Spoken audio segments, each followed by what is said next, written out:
What is happening, everybody? True Evil here, and today I want to give a brutally honest review of Persona 5 The Phantom X. I have played this game for about 55 hours on the Steam client, as well as about 10 hours on the mobile client in the past week and a half, so I believe I've spent enough time in this game to really formulate an opinion and say whether or not this game is worth it, because let's face it, there's a ton of gacha games out there. I believe two other big games came out the same day as Persona 5 The Phantom X, and there's just not a whole lot of time to be able to play every single live service free to play game. So it's really nice to have someone who's spent a ton of time on it to see whether or not it's worth it, because your time is valuable. So I'm going to break everything down on what are the pros of the game, what are the cons of the game, and right before I start getting into all of that, I'm going to say that this video is not sponsored at all, so it's all my own opinion. So let's just get on into it.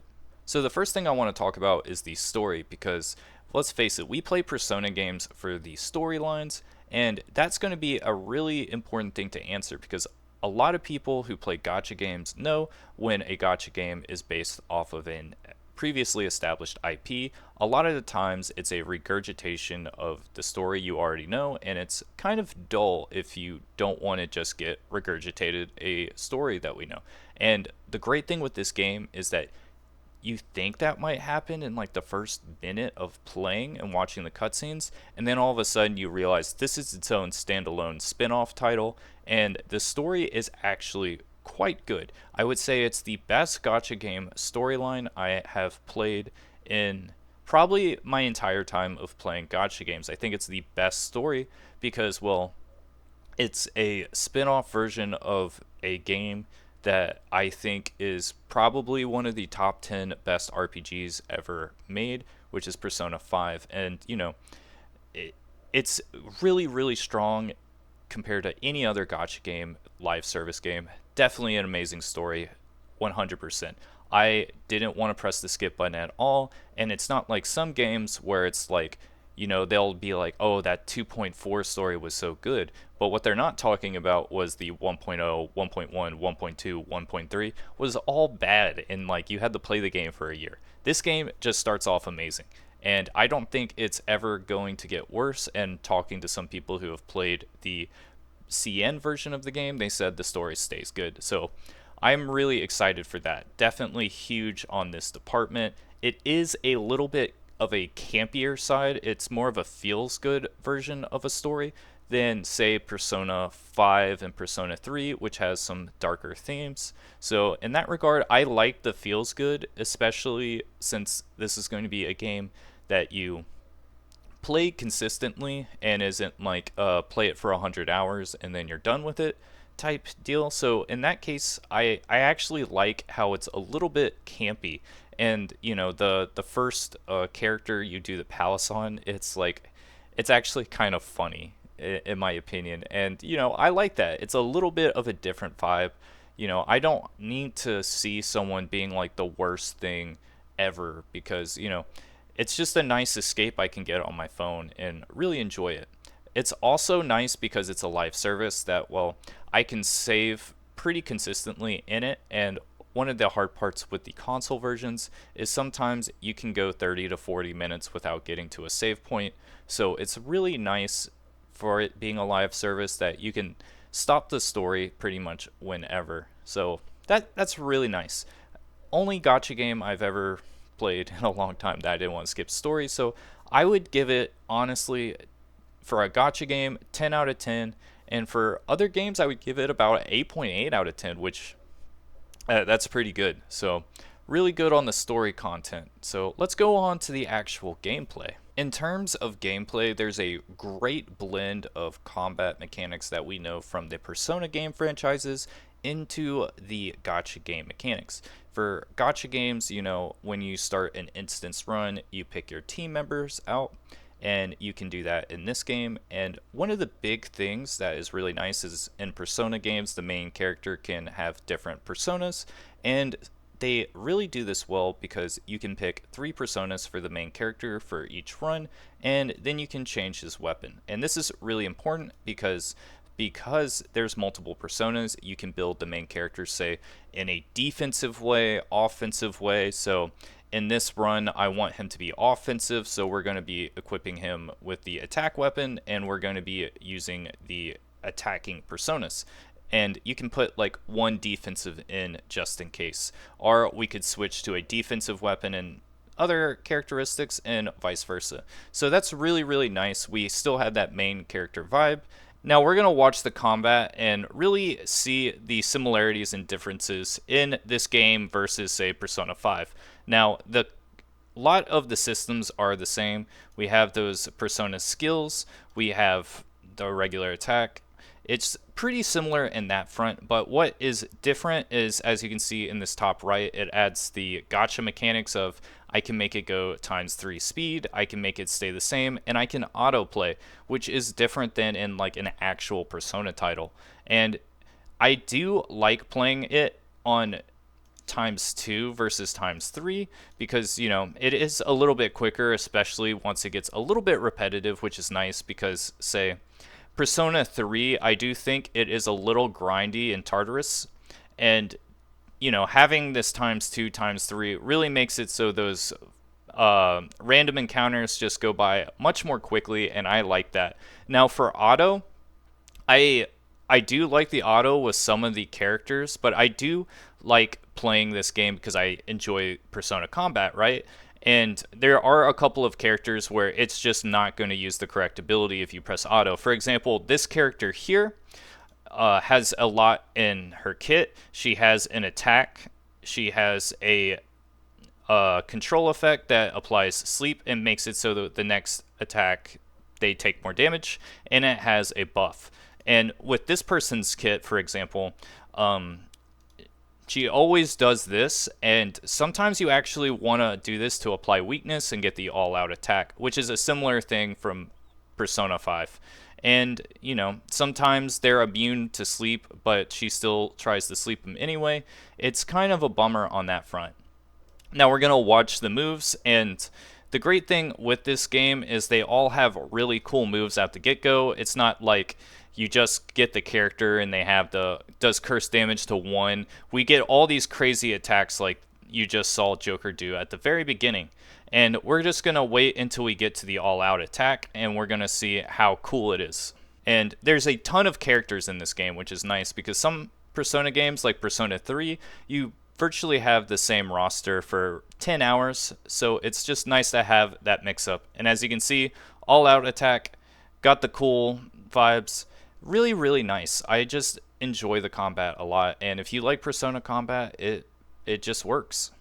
Now, I've just finished combat, and what you're seeing here is that this is part of a daily activity, and you get stamina. You get 240, which is really nice because in a lot of newer gacha games, they do things like only have 200 stamina, so you have to log in multiple times a day, or have 180. They do the 240 and it goes up in 24 hours. So that realistically means you only have to log in once a day. And this is really important because it means they value your time. And also in some games, you have to do like every single run and have to play it out.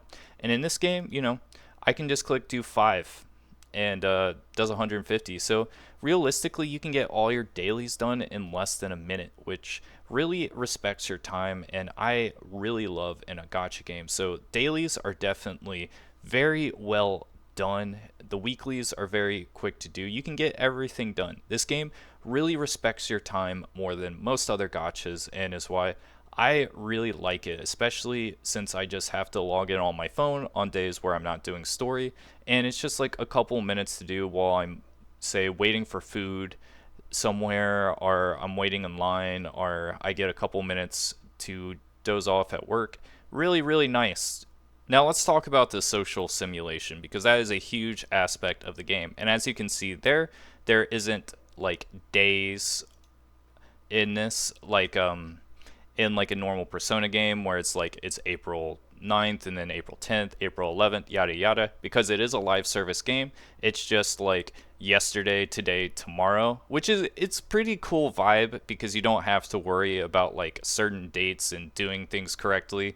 It's just like it's a nice feels good for that. And we still get the whole vibes of going on the train, going to school, and getting all these like nice reflections, but instead of having Morgana, we have this owl. Now, the biggest part of the social sim in this game is that every day you get 5 of these hourglasses and you can have a max of 20 of them. And the great thing about this is what a lot of people don't like in Persona games is they try to binge all of the social sim and it burns them out. In this game, you just get a little nice helping of it every day. For example, you can only use up to your 7 and then you can't do social sim anymore, which means you can use 3, 4, 5 of them a day and then you're done, which is really nice, just daily helping of them, because I do think a lot of them are really nice. You can form bonds with characters, you play games at home. It's classic Persona gaming, and sometimes you don't have cool, and it's just really really nice. I like them all. I liked working at the convenience store.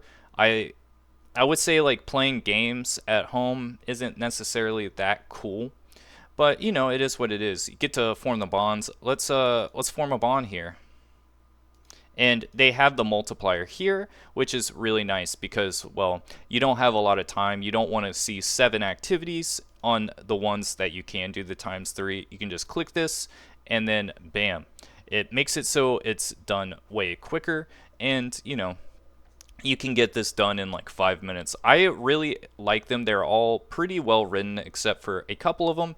The ones that I don't like is like cleaning the house and like playing the video games. But all the Bond ones are really nice and they are funny. Riding the Ferris wheel, getting ice cream, going to the movie theater, sharing popcorn. It's just like a really nice vibe. So I really like these. And you can do 2 after school, you can do a couple in the evening, and then you can do 1 at night. Really nice mixture, and you can prioritize bonds in this game and make it so they show up more. A lot of really really nice things in that front. So the social sim aspect I actually think is better than like a main title, because, well, I there's not that possibility of me just doing too much of it and burning out, which I really enjoy. And for a live service game, I just like that little bit of helping where it's enough to make me enjoy it and not just get like overfed with it. Now, you can do way more if you get these items here that let you have more actions. And you can see I have 10 of these because personally, I use a couple of them, but I don't want to just like keep popping these, right? Because like I said, I don't like spamming these.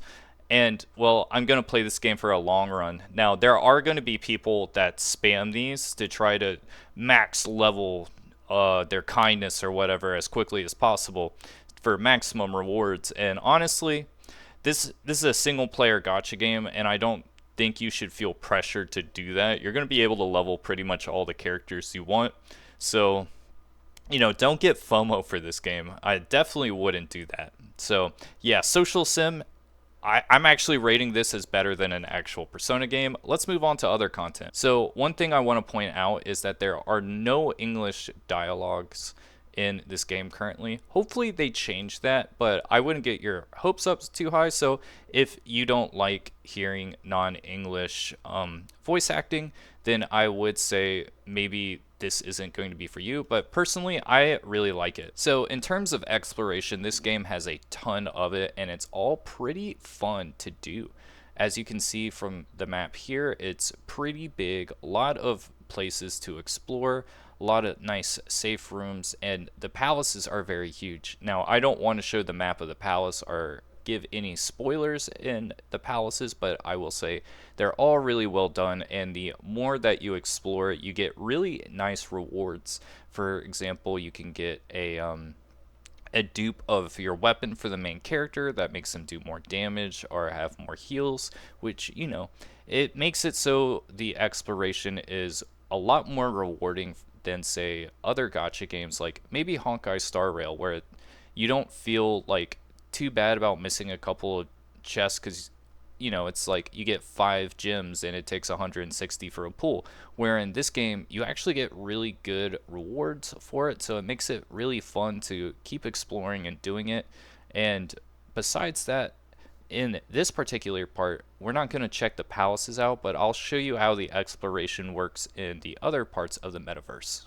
So in the parts that aren't palaces, there's a whole lot to look out, and you're chilling in your car trying to find the new spots. There are enemies like here, which are like really strong encounters, and a lot of this is really fun to do. They have really unique aspects, and it makes it so the combat in this game is really fun. And there's a lot of chests around to pick up, get a lot of great rewards, power up materials, and things like that. And it's just a really good time. I really enjoy it, and there's a lot of hidden rooms, a little boss fights, and then once you're way stronger than the enemy, you can just cheese them like that, because let's face it, we don't want to just go into the battle and just one-shot them. And even when you're at that point, you can one-shot them. The harder encounters are still really fun. And if you don't like just one-shotting them, the great thing of a gacha game is you can put in some of your weaker characters you haven't used, and you'll be able to still do the content like that. So even though you have, say, level 70 characters, you can just put in the level 40 characters to really match your power level of the area. And that is one thing that's a little difficult in this game, because it is a gacha game and a live service. If you do the dailies and kind of ignore, say, like the exploration content that is meant to be done at level 40, and you end up at level 70, well, it makes the combat part of that not as enjoyable. So be sure, if you're not going to do the content at the beginning, to have some weaker level characters to make it fun and engaging if the combat is the engaging part for you. So I love this exploration. It's the most fun I've had exploring a gacha game in an extremely long time. I would give it a 9 out of 10 for live service gacha game exploration. Pretty much the only time it could be better is, like, say, a totally different type of game, like some open world games that are based off of like Breath of the Wild. Maybe that's a little bit more fun, but in my opinion, I like exploration like this, and it's going to keep me more into it as the game goes on, whereas I can get kind of burnt out from open world. So amazing exploration. So pretty much a whole lot of this game is, I'm saying, is like the best of gacha games. So let's go into more gacha specific titles, which is going to be the gacha system itself. Now let's talk about the gacha system, because a ton of people only play gacha games because, well, they love the dopamine of pulling characters. And this game is pretty inspired by the Hoyo model, which is where there is a weapon banner and then a limited character and a standard banner, and the usual, once you pull 300 on the standard banner, you can pick a character on the standard. Now, we need to look at the differences in the model, because it's not just the Hoyo model. I actually think this is a little bit better. Some people online were saying it was worse, and I hard disagree with that. And we need to just look at it first off. The biggest thing is that the weapon banner. This is the one we really need to look at, which I don't like weapon banners in gacha games personally, but it is what it is, and there are gacha banners in this with weapons. So you can edit what you lose the 50-50 to, where you're always going to be going for like the limited weapon that was on the banner, but you can pick which weapon you want for the other one, which is really nice because, well, everyone's going to have different characters, and it feels really bad, say, if I have a character I don't have. For example, I don't have Riddle. It would feel really bad if I lost the 50-50 and I got this weapon, right? Because I can't use it. So it's really nice that I can pick which weapons I want to go for on this. And since all the 4-star characters have premium weapons too, if I'm using those characters a lot, then I can go for those. So I like that. Also, another thing is it's 70 instead of 80, which is the usual on the weapon banner. And more importantly, the pulls itself are only 100 on the weapon banner, versus in all the other games it's usually 150 to 160 for a weapon banner. This is really, really big in my opinion, because it's 66% of what a normal pull would be for a weapon banner. So it makes it way more manageable, and not just like some gacha games I just never pull for their weapon because it's just too expensive to do it, and the game doesn't give you enough pull currency. In this game, I lost the 50-50 for the weapon, I believe, in 20 pulls, and then it took me 40 pulls to get the weapon. And, that doesn't feel really bad in this game compared to Hoyo games, in my opinion. So, in that front, weapon banner is really nice.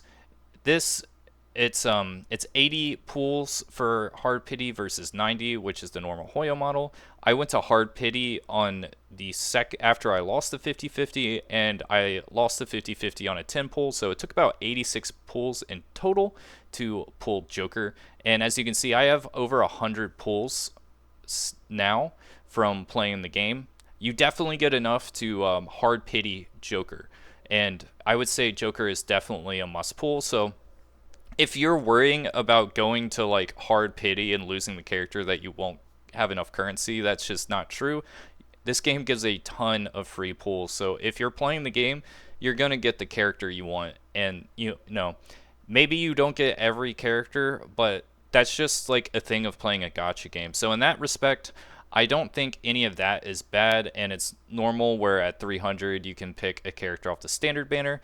As you can see, I'm saving up standard pulls. I wanted Rin, so I pulled on the standard banner until I got her, which I did at 80.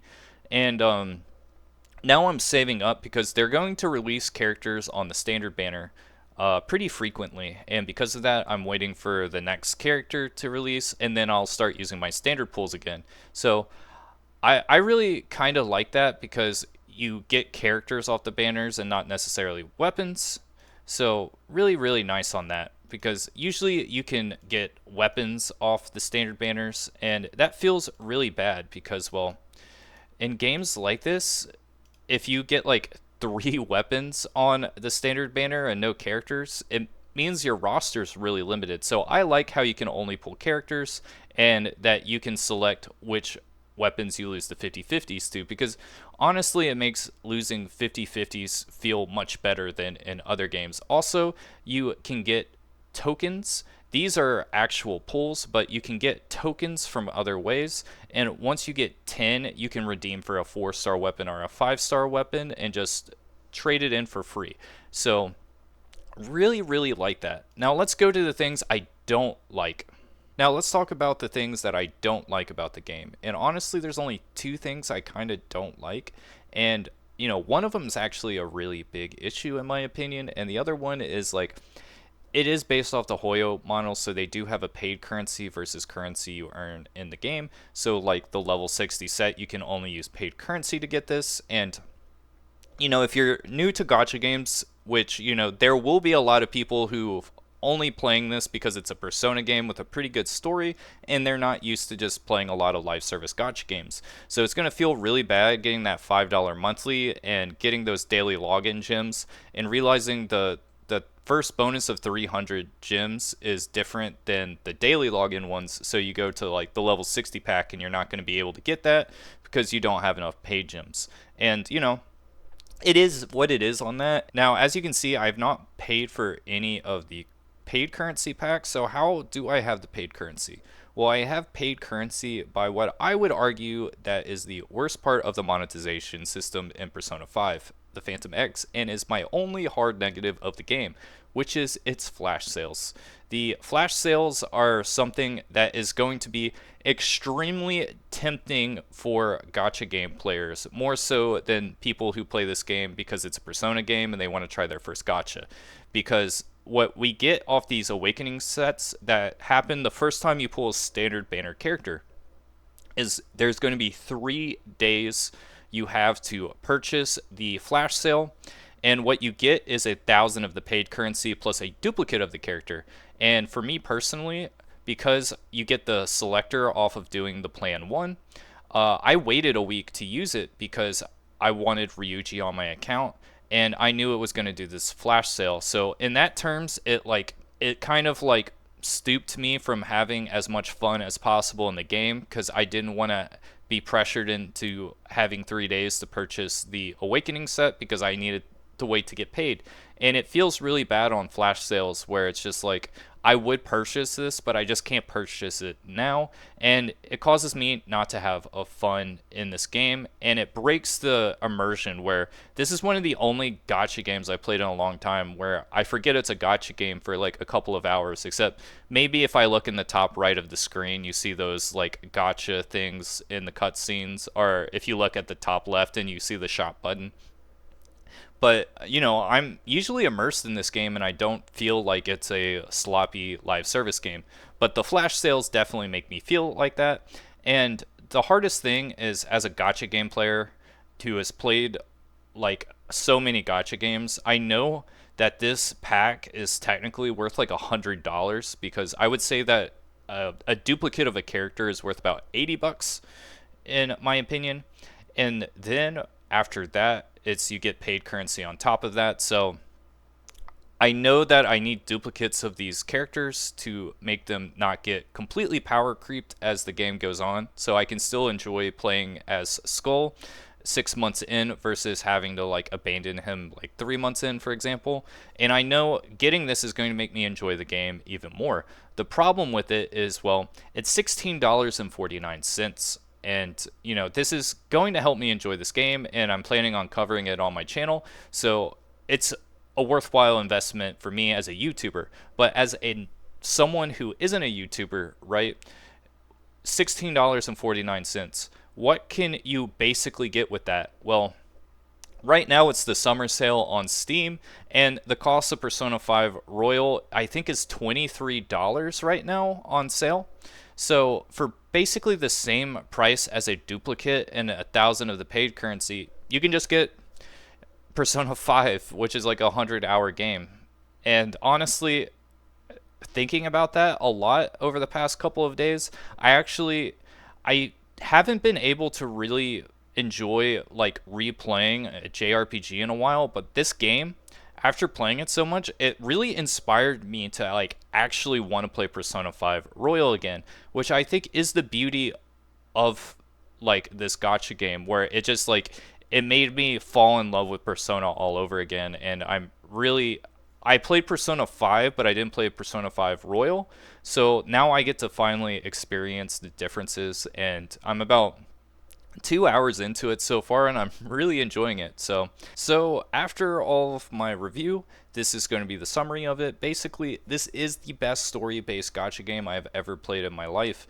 And most of the time, people are going to have negative opinions about it because they're just basing it off other games that they like, because there are some similar models.